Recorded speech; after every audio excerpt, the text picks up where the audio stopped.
जी 17 minute में शादी हुई है, इसकी प्रेरणा आपको कहाँ से मिली? जी, जो हमारा आज विवाह 17 मिनट में हुआ है, उसकी प्रेरणा हमें संतरामपाल जी महाराज जी विज्ञान के आधार पर उनसे नाम पर चले हैं। और लोगों को आप क्या संदेश देना चाहोगे जो आपकी 17 मिनट में शादी हुई है? जी, हम जगत के बहनों और भाइयों को यही संदेश देना चाहेंगे कि आप भी आपके पिताजी, हम बहनों को ये संदेश देना चाहते हैं कि आप भी अपने पिताजी पर किसी भी प्रकार का कोई कर्ज ना कर संत रामपाल जी महाराज जी का ज्ञान सुनिए और उनके आधार पर ही आप मात्र 17 मिनट की रंगोली बनाकर अपने मानव जीवन का क्या नाम है आपका? पूजा दास। आज 17 मिनट में शादी कहाँ पे हुई है आपकी? जी, सतलोक आश्रम बैतूल में। क्या नाम है आपका? कहाँ से आए हो? जी कैसा लग रहा है आज 17 मिनट में शादी हुई है आपकी? ना कोई मेहंदी है ना मेहंदी है। बहुत अच्छा लगा। यहाँ संतरामपाल जी महाराज 17 मिनट में गुहार करवाते हैं। इसमें 33 देवताओं की स्तुति कराई जाती है। जी क्या नाम है? अर्चना दासी, कहाँ से हैं आप? जिला विदिशा मध्य प्रदेश। आपको ऐसा नहीं लग रहा है कि आपको जो हल्दी मेहंदी कुछ नहीं लगी और सादा कपड़ों में शादी हो रही है, ये प्रेरणा कहाँ से मिली? संत रामपाल जी महाराज जी के द्वारा मिली ये प्रेरणा। संतरामपाल जी महाराज जी की क्या उद्देश्य है? किस प्रकार से समाज को दिशा प्रदान कर रहे हैं? संत रामपाल जी के उद्देश्य है कि जिस तरीके से सादा सिंपल तरीके से रबेड़ी होना चाहिए, इस तरीके से शादी मतलब हर लड़की का सपना होता है कि वो अच्छे कपड़ा पहने, हाथों में मेहंदी लगे, वो धूप धड़ाके से बाजे बाजे के साथ उसकी डोली निकले घर से। लेकिन जहाँ पे इस प्रकार से कोई देखने को नहीं मिला। क्या नाम है जी आपका? नाम मेरा योगेंद्र दास है। कहाँ से हैं आप? मैं एमपी के रहने वाला हूँ, छतरपुर डिस्ट्रिक्ट में। ये प्रेरणा आपको कहाँ से मिली जो आज दहेज मुक्त विवाह हो रहा है? रामपाल जी महाराज जी के बचपन से और उनकी सत्संग सुनने से। अच्छा अच्छा। तो इसमें ऐसे आपको नहीं लग रहा कि इसमें अपने हल्दी मेहंदी और जो घोड़ी और बारात लगती है डीजे मीजे, तो ये चीज़ें नहीं? ये सब हमारे पूर्वज रहते, ये तो व्यर्थ की परंपरा है, इसको ना करना ही अच्छा है। हमें नहीं। आपका क्या नाम है? मेरा नाम कुणाल दास है। आप कहाँ से आए हैं? मैं चंदूर भिलाई से आया हूँ।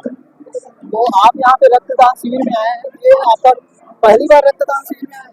नहीं, मैं इससे पहले भी और कई बार ब्लड डोनेट कर चुका हूँ। कितने बार कर चुके? मैं ये 4th टाइम था, चौथी बार था मैं।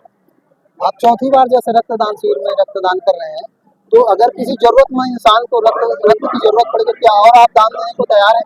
हाँ, मैं हमेशा तैयार किसी चीज़ के, अगर किसी चीज़ की अगर जीवन सुरक्षा हो तो मैं उसकी जरूर करूँगा उस चीज़ को।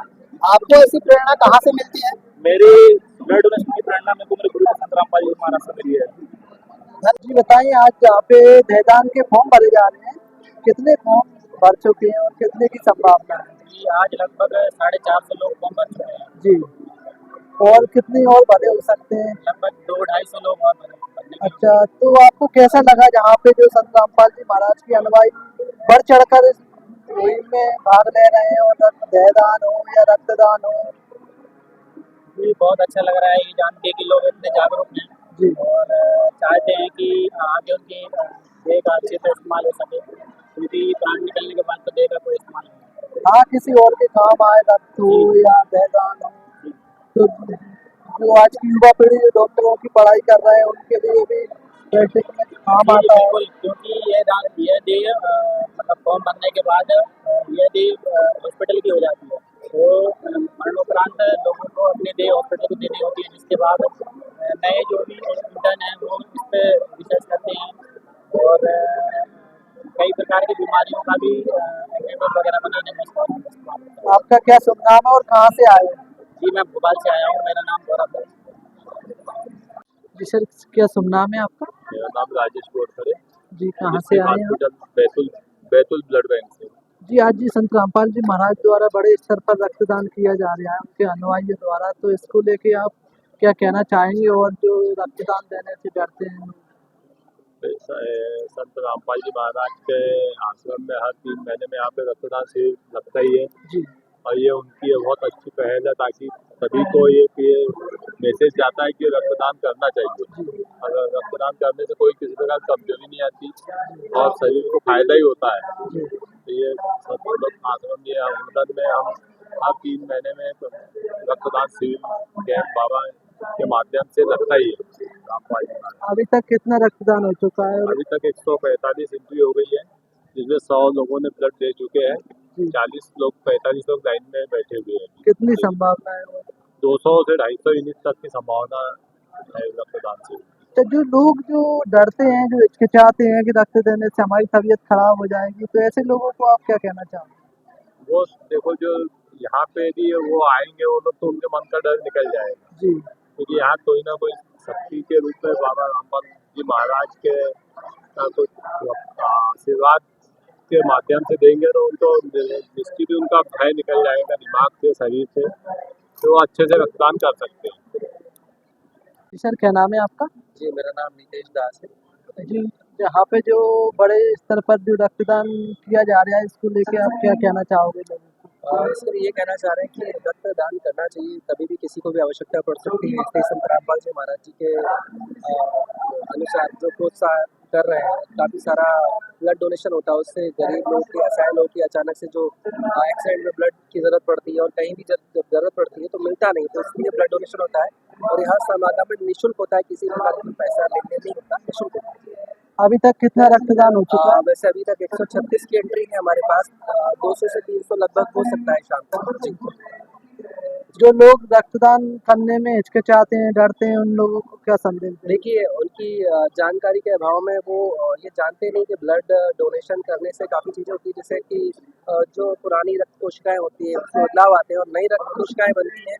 और जहाँ पर हार्ट पे भी देखा जाए कि जिससे कोलेस्ट्रॉल बढ़ रहा है लोगों का, तो जब नया रक्त बनने की प्रक्रिया होती है तो उसमें जो पुराना रक्त कम होता है और हार्ट पे भी प्रेशर कम आता है, तो रक्तदान करना चाहिए, सभी को करना चाहिए। आप कहाँ से आए हैं? मैं भोपाल से आया हूँ। जी, कौन से हॉस्पिटल से? जी, पिछले 15 वर्षों से काम कर रहा हूँ और संत रामपाल जी महाराज जी के हम लोग कैंप कर रहे हैं 5 सालों से। ये कौन सा विवाह है और कितने जोड़ों का विवाह किया गया है? सर देखिए, हमारे गुरुजी जगत गुरु तत्वदर्शी संत रामपाल जी महाराज जी के सानिध्य में आज 25 जोड़ों का दहेज मुक्त विवाह हुआ है और ये आज समागम का दूसरा दिन है, जो कि 512वां दिव्य धर्म यज्ञ दिवस मनाया जा रहा है। जी सर, हमने देखा कि बड़े खुश हैं चेहरे जिनके विवाह हुए हैं जी, एक अद्भुत नज़ारा हो गया, क्या कहना चाहते हैं? सर देखिए, ये तो बिल्कुल खुश नज़र आ रहे हैं आपको, क्योंकि ये दहेज मुक्त विवाह है। हमारे गुरुजी ने दहेज रूपी रावण को जड़ से उखाड़ फेंका है। यहाँ किसी भी 1 रुपया लेन देन नहीं हुआ है, किसी प्रकार का श्रृंगार नहीं हुआ है, किसी प्रकार का फिजूल खर्ची नहीं हुई है। इसलिए आज यहाँ सारे के सारे हंसमुख हैं और ये 33 कोटि देवी देवता इस विवाह के साक्ष्य बने हुए हैं। इसलिए आज सभी लोग खुश हैं यहाँ पर। जी सर, देखा हमने कि यहाँ पर जो माता पिता आए हैं उनके चेहरे पर बिल्कुल भी शकन नहीं है, बिल्कुल भी टेंशन नहीं है। मतलब ये संत रामपाल जी महाराज जी के द्वारा जो कार्य किया जा रहा है, जितनी भी सराहना की जाए उतनी कम है। क्या कहना चाहते हैं ऐसे संत? बिल्कुल सर, बिल्कुल। हमारे गुरुजी जो है कि पूरे मतलब कई सामाजिक कार्यों में बच्चों के हिस्सा लेते हैं, जैसे कि दहेज मुक्त विवाह में लगे कि आज जिनके घर बेटियां होती है तो जन्म से उसको बोझ माना जाता है। वो लड़की जहाँ पे, जैसे आज जिन्होंने नाम दीक्षा नहीं ले रखी है, जहाँ पे शादी होती है उसका उसका परिवार पूरा कर्जे तले डूब जाता है। और यहाँ पर हमारे गुरुजी के आदेश से यहाँ दहेज मुक्त विवाह जो होता है, जो ज्ञान समझ कर आते हैं, नाम दीक्षा लेते हैं और उसके बाद में उनको किसी प्रकार की चिंता नहीं रहती है, कोई टेंशन नहीं रहती है, क्योंकि वहाँ पर बिना दहेज मुक्त विवाह, बिना किसी फिजूल खर्चे के, किसी प्रकार के खाना पीना कुछ नहीं, बस जो कुछ होता है आश्रम के द्वारा होता है, भंडारा चलता है यहाँ पर, बाकी कोई खर्च नहीं होता। इसलिए आज उनके माता पिता खुश नजर आ रहे हैं। सर, हमने देखा यहाँ पर लाखों की संख्या में लोग पहुँचे हैं और ऐसे में व्यवस्थाएं भी करना, जाहिर सी बात है, भोजन भंडारे की व्यवस्था करना, ऐसे में कहीं ना कहीं ऐसे में सोचने में मजबूर होते हैं हम लोग भी कि इतना पैसा कहाँ से आता है, यहाँ कैसे व्यवस्था होती है? सर देखिए, इस मामले में तो मैं एक ही बात बताऊंगा आपको कि ये सारा सतलोक से चलता है सारा, और गुरुजी की दया और आशीर्वाद से चलता है। क्योंकि आज आप देखो यहाँ पर कई लाखों लोग आए हुए हैं, हम लोग मामूली सा भंडारा का सामान खरीद के लाते हैं, खाद्य सामग्री, मगर यहाँ ऐसी बरकत कर देते परमात्मा जी कि पता ही नहीं चलता है। और जितना सामान खरीद के लाते हैं, हमने ये चीज़ देखा है साक्ष्य। इसको मैं आज आपके चैनल के माध्यम से जनता को बताना चाहूँगा कि जितना सामान आते है उतना के उतना ही रहता है और अपने आप ये भंडारा भी हो जाता है। ये परमात्मा किसी और कोई नहीं कर सकता। ये परमात्मा बड़े बड़े भंडारे, दिव्य यज्ञ भंडारे सिर्फ परमात्मा ही कर सकते हैं। और भी धर्मगुरु हैं, लेकिन यहाँ हमने देखा कि उमड़ करके भीड़ आ रही है। ऐसा क्या कारण है कि यहाँ पर लोग चले आते हैं, किसे डालते हैं? जी बिल्कुल सही पूछा आपने सर। ये है सत भक्ति ज्ञान, क्योंकि यहाँ पर शास्त्रों से प्रमाणित ग्रंथों से प्रमाणित, कुरान शरीफ से प्रमाणित, गुरु ग्रंथ साहिब से प्रमाणित, इन सभी पवित्र धर्मों के पवित्र ग्रंथों का प्रमाण दिया जाता है कि कुल का मालिक कौन है, कुल का मालिक कैसे मिलेगा और परमात्मा कौन है, उसकी पहचान क्या है। और लोगों ने जो भी शास्त्र का, जो पढ़े लिखे विद्वान लोग हैं, वो अच्छे अच्छे, कई मजिस्ट्रेट है, कई बड़े बड़े पुलिस अधिकारी है, कई बड़े विभागों में प्रशासनिक अधिकारी बने पड़े हैं, वो आज ज्ञान समझकर यहाँ पर आए हैं और आज वहाँ पर सिर्फ ज्ञान के आधार पर सब जुड़ रहे हैं। बात करें हम अन्नपूर्णा मुहिम की, तो हमने के कोड़ी को काया, बाजन को पुत्र दे, निर्धन को माया। वो परमात्मा ही है जो सबको देते हैं। और आज संत रामपाल जी महाराज केवल हरियाणा में नहीं, पूरे भारत देश में, और भारत ही नहीं, नेपाल, पाकिस्तान जैसे अन्य देशों में भी ये सेवाएं कर रहे हैं। गरीबों को जो है रोटी, कपड़ा, शिक्षा, चिकित्सा और मकान दे रहे हैं, और यही जो है परमात्मा की पहचान है। जी, हमने देखा है जी संत रामपाल जी महाराज जी जेल में रहते हुए भी तहलका मचाती है, और ये नकली पाखंडी गुरु जो है बाहर रहते हुए कहीं ना कहीं शर्म करनी पड़ेगी। इनको क्या कहना चाहते हैं जो मदद नहीं करे आज बाढ़ पीड़ितों की? सच्चे संत के रूप में पूर्ण ब्रह्म परमात्मा इस धरा पर अवतरित होता है और वही लीला करता है, और वो अपनी समर्थता पर